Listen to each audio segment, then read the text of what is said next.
Bonjour. Voilà, on a souvent peur de dire non, de dire, hein, pas de hurler, parce que quand on se fâche, c'est aussi une peur en dessous. Donc, peur de dire non, et même en plus, on a peur de notre peur de dire non, parce que on a honte, parce que c'est pas bien, c'est lâche, c'est infantile, c'est puéril, enfin, c'est tous les défauts du monde. Donc, bonne nouvelle, pas besoin d'avoir honte, parce que quand on a peur comme ça, c'est juste qu'on est connecté avec une peur de l'humanité entière. Donc on n'est pas les seuls, autant la voir en face, c'est mieux. Et qu'est-ce qu'on va faire pour en venir à bout de cette peur au fur et à mesure où elle se présente, hein, parce que qu'il n'y en ait plus du tout, ça voudrait dire même pas qu'on a atteint le nirvana, mais encore mieux, quoi, un nirvana permanent. Et c'est fait apparemment pas partie de notre expérience terrestre. Donc voilà, un petit protocole EFT sur cette peur de dire non. Alors on va s'imaginer une situation de banalité terrible, une voisine qui vous demande régulièrement des services et là, elle vous demande de garder son vous l'aimez bien, vous les aimez bien, mais vous n'avez pas toujours envie, quoi. Et surtout pas ce jour-là où vous aviez décidé de vous reposer, de ne rien faire. Ça ne se fait pas trop dans notre société de ne rien faire. On a du mal à l'avouer aussi. On y va. Même si j'ai tellement peur de dire non, et on y va. Non, j'ai oublié de vous dire, de me présenter d'abord. Je suis thérapeute EFT, je m'appelle Claude Canivez. Si vous ne savez pas ce que c'est que ce fantastique outil qu'est l'EFT, que vous allez voir où on fait des gestes bizarres, vous regardez en bas de la vidéo et vous trouvez plein d'explications, un article qui va avec celui-là, etc. Donc c'est parti maintenant. Ce protocole, donc la voisine qui vient demander de l'aide, et c'est parti. Même si j'ai tellement peur de dire non et que je ne veux même pas m'avouer cette peur, parce que j'en ai honte, la réalité, c'est que cette situation réactive en moi des peurs archaïques. Alors, me reprocher cette peur, c'est encore pire, parce que ça va vraiment pas m'aider à la guérir.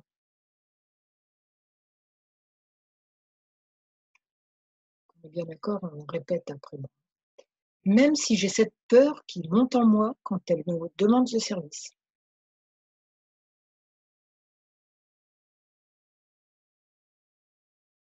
et que je me sens très, très, très mal à l'aise. Je me rappelle que j'ai juste besoin de me séparer suffisamment de cette peur,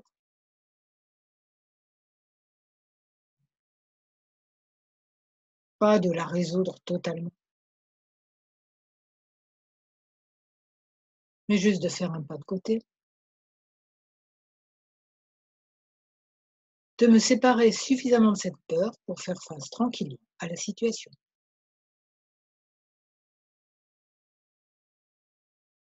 Je pourrais me détendre un peu,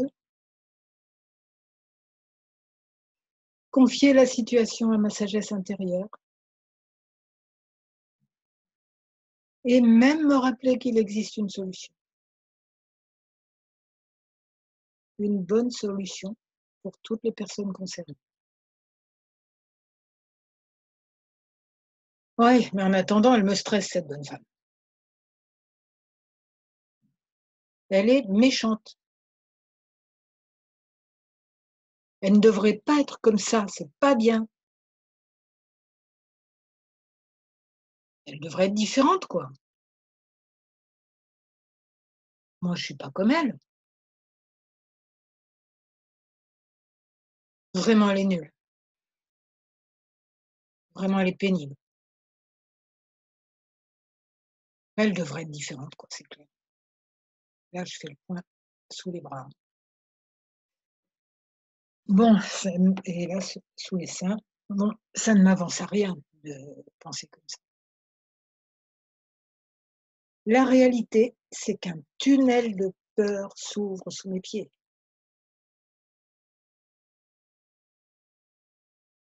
des peurs archaïques, tout à fait naturelles, tout à fait humaines,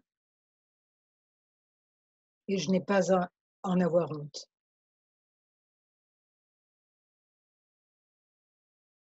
Et j'ai juste à faire un pas de côté pour remettre mes pieds sur la terre ferme.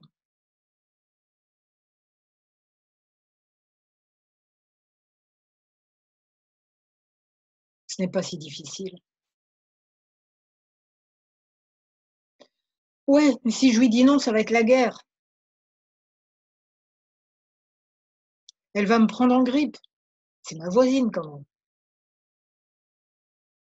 Elle va raconter mon ignoble comportement à tout l'immeuble,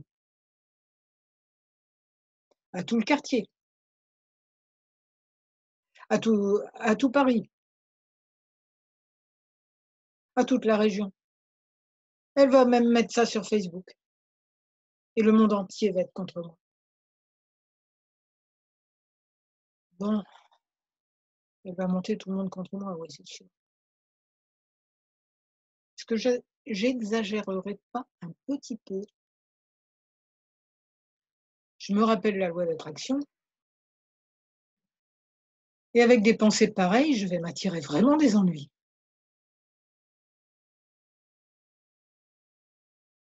Je crée un champ magnétique à problème.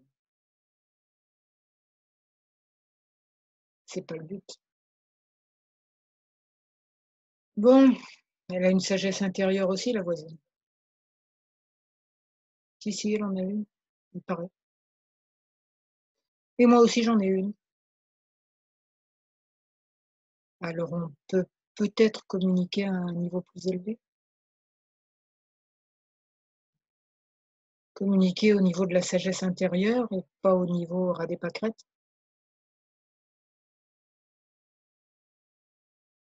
Nos sagesses intérieures ne demandent qu'à régler le problème. Et en plus, elles savent le faire. Et d'une façon qui nous fera grandir en plus. Oh, je vais grandir grâce à cette voisine, peut-être. Elle est peut-être pas si méchante que ça, après tout. Elle est peut-être même pas bornée, même pas têtue. Elle a une sagesse intérieure, il paraît.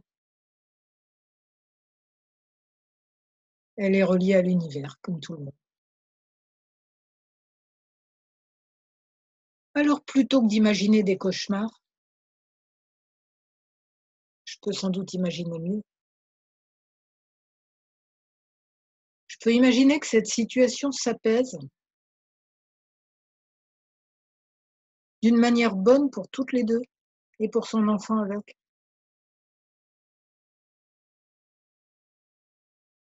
Peut-être qu'elle trouve une super solution qui la rendra contente.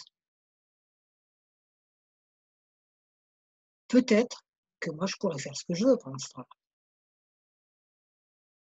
Peut-être même que notre relation pourrait être tout à fait tranquille. Pas obligatoirement la fin du monde. Peut-être même qu'on deviendra plus proches ou moins proches.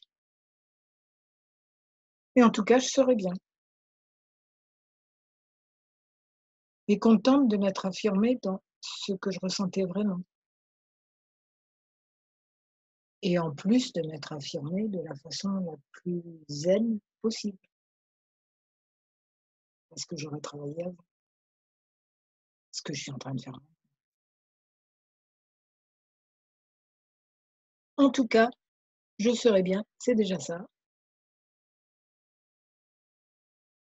et je lui souhaiterais sincèrement d'être bien aussi.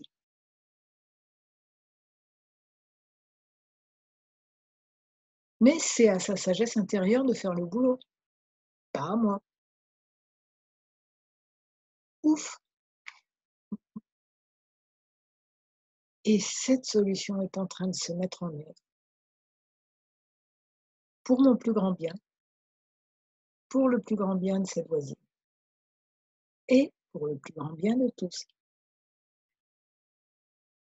Alors, si ce protocole vous a aidé, vous mettez un j'aime en bas de la vidéo, vous vous abonnez et surtout, vous abonnez à ma newsletter si ce n'est pas déjà fait. Vous avez tous les renseignements en dessous. Voilà, je vous souhaite plein de bonheur.